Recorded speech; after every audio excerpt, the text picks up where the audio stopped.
Hello दोस्तों, नमस्कार। आशा करता हूँ कि आप सब अच्छे होंगे, स्वस्थ होंगे। दोस्तों, ये दिल्ली का आनंद विहार बस अड्डा है।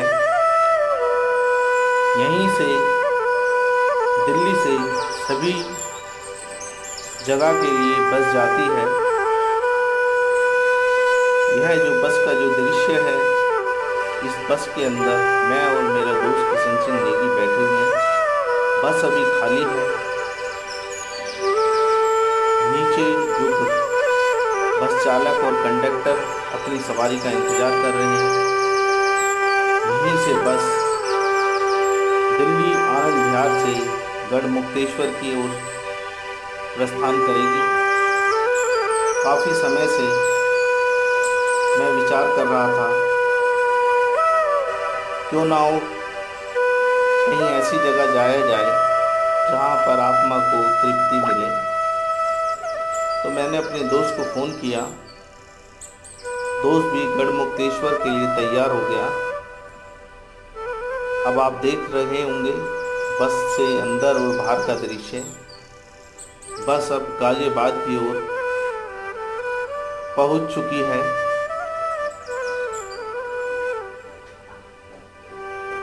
बस 2 सवा 2 घंटे के बाद दिल्ली से गढ़मुक्तेश्वर पहुंचेगी। वहां पर जाने के लिए मन उत्सुकता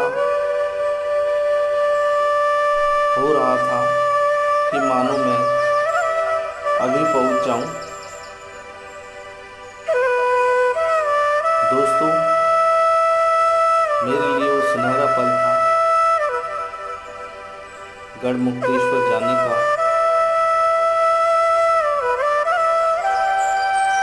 गर्मी इतनी हो रही थी कि मानो जैसे आग के पास जो सिकाई होती है, उस तरीके की। तो सामने माँ गंगा मैया के साक्षात दर्शन आप देख रहे होंगे। चारों ओर पब्लिक अपना डुबकी लगा रही थी। चारों तरफ बोट भी खड़ी थी। यहीं से हमने बोट चालक से बात की। बोट का किराया 200 रुपये आने का और 200 रुपये जाने का तय हुआ। सामने बोट चालक है जो बोट को ब्रिज घाट से एक ऐसे स्थान पर लेके जाएगा जहाँ पर भीड़ कम होती है। वहीं पर हम जाकर जो छोटे छोटे पंडाल लगे हुए हैं, वहीं पर हम पूजा अर्चना करेंगे। वहीं पर जो सत्यनारायण की कथा सुनाई जाती है। ब्रिज घाट है। ब्रिज घाट से पर हम बोट वाले को एक ऐसी जगह ले जा रहा हूँ जहाँ पर भीड़ कम हो। मन में इतनी उत्सुकता थी मानो मेरे पास शब्द नहीं है।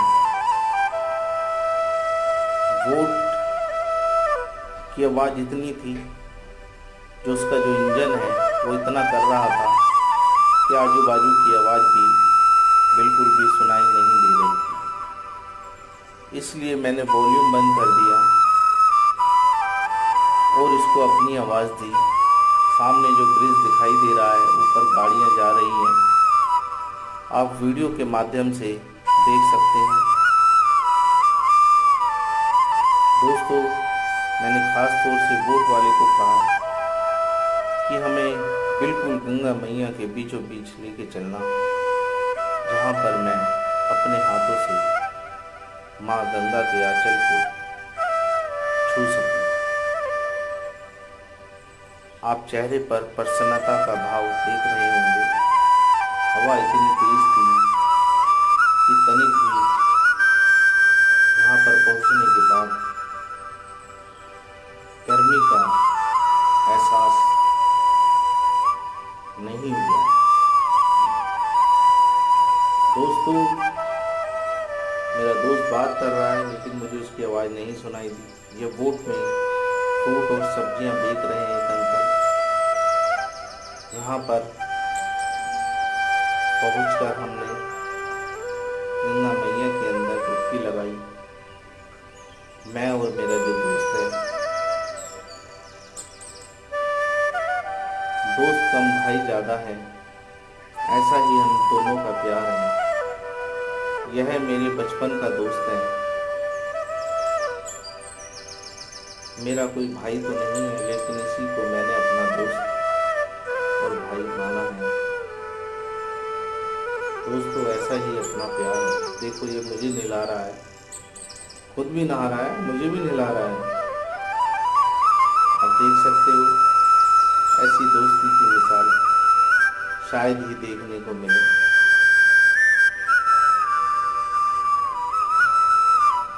दोस्तों, इसके पीछे एक तर्क है, गढ़मुक्तेश्वर इसको क्यों कहा जाता है। शायद मेरे अपने बुजुर्गों को पता हो, लेकिन फिर भी मैं इसके बारे में और वीडियो के माध्यम से आप तक कहानी बताऊंगा। और मैं YouTube का भी धन्यवाद करूंगा, जो YouTube के माध्यम से सबको वीडियो द्वारा छोटी छोटी और अच्छी जानकारियां मिलती हैं। YouTube, आपका बहुत बहुत धन्यवाद, जो आप लोगों हमारे बीच में इस वीडियो के माध्यम से एक दूसरों को के साथ जोड़ा हुआ है। यहाँ पर हमने नहा धोकर पूजा अर्चना की और छोटे छोटे पूजा के यहाँ पर पंडाल लगे हुए हैं। यहाँ पर हमने आकर सत्यनारायण की कथा सुनी। कथा सुनने के बाद हमने आटा चावल का दान दिया जाता है। जो भी कभी यहाँ पर भक्तगण अच्छे या बुरे समय में आता है, उसको यहाँ पर सत्यनारायण की कथा जरूर सुननी चाहिए और आटे चावल का दान देना चाहिए। यही इस जगह की मान्यता है और इसके पीछे भी एक तर्क है। बताया जाता है कि कोई बहन भाई, कोई मेरा बुजुर्ग अंकल, कोई गृह कलेश या घर में कोई हानि हो रही हो तो यहाँ पर 5 पूर्णमासी या पूर्णिमा के दिन आकर स्नान कर डुबकी लगाकर जाए तो उसके दुख, दर्द, गृह कलेश सब दूर होते हैं गंगा मैया के द्वारा। इसीलिए इसको गढ़ मुक्तेश्वर कहा जाता है। इसका संधि विच्छेद यही है, गढ़ प्लस मुक्तेश्वर, यानी कि ऐसा गढ़ जहाँ पर मुक्ति मिलती हो। मैं दोस्त कोई टीचर नहीं हूँ, मुझे जैसा पता लगा मैं वैसा ही आप लोगों के बीच में YouTube के माध्यम से आप तक ये वीडियो के द्वारा आपको बता रहा हूँ। दोस्तों, अब हम नहा धोकर बीच में गंगा मैया के बीचों बीच पहुँच चुके हैं। मन में बहुत दुख था कि अब हम वापस जा रहे हैं। शायद ही कभी ऐसा मौका आए कि यहाँ नहाने का। दोस्त, यहाँ लोग बड़े दुखों के उसमें आते हैं, लेकिन कभी दोस्तों अपने सुख के लिए अपने बच्चों, अपने परिवार के साथ यहाँ आना चाहिए और गंगा मैया में डुबकी लगाना चाहिए। दोस्तों, इसीलिए इसको गढ़मुक्तेश्वर कहा जाता है। दोस्तों, अब हम कुछ समय के बाद ब्रिज घाट वापिस पहुंचने वाले हैं। सामने बोट चालक का दृश्य आपने देखा होगा। दोस्तों, चेहरे पे तिलक लगा हुआ है, माथे पर तेज है। मेरे पास शब्द नहीं है कि मैं अपने मुंह से आपको कुछ बोल सकूं।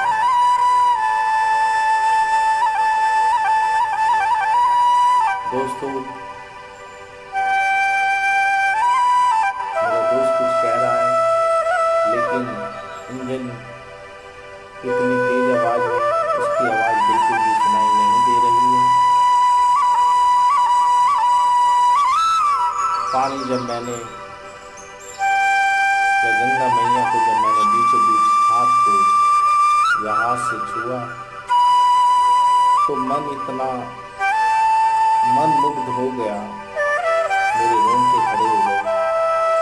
जैसे एक बच्चा अपनी माँ को छूता है, काफ़ी समय से मिलने के बाद मेरे मन का दृश्य कुछ ऐसा था कि सामने जब गाड़ी रुकी हमारी कुछ खाने पीने के लिए, लंच के लिए, दोस्तों यहीं से हमने नींबू पानी और लस्सी पी, क्योंकि इतनी गर्मी में कुछ खाना पीना ठीक नहीं था, शरीर को कोई भी क्षति हो सकती है,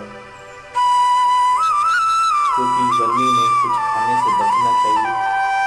अब बस दिल्ली की ओर प्रस्थान करने लगी है। जो बस है वो नोएडा पहुंच चुकी है। कुछ समय के बाद हम अपने घर पहुंच जाएंगे। मन बड़ा दुखी था, क्योंकि शायद ही अब कभी हमें वहां जाने को मिले।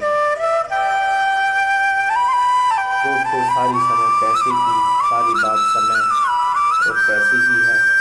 दोस्तों, अगर आपको ये वीडियो अच्छा लगे, पसंद आया हो, तो दोस्तों इसको ज़्यादा से ज़्यादा सब्सक्राइब करना, लाइक करना, शेयर करना और कमेंट के माध्यम से दोस्तों ये भी बताना कि वीडियो आपको कैसी लगी। दोस्तों, अब मैं एक अच्छी वीडियो को आप तक जल्दी पहुंचाऊंगा। अब मैं चलता हूं एक नई वीडियो की खोज में। धन्यवाद दोस्तों, बाय बाय दोस्तों।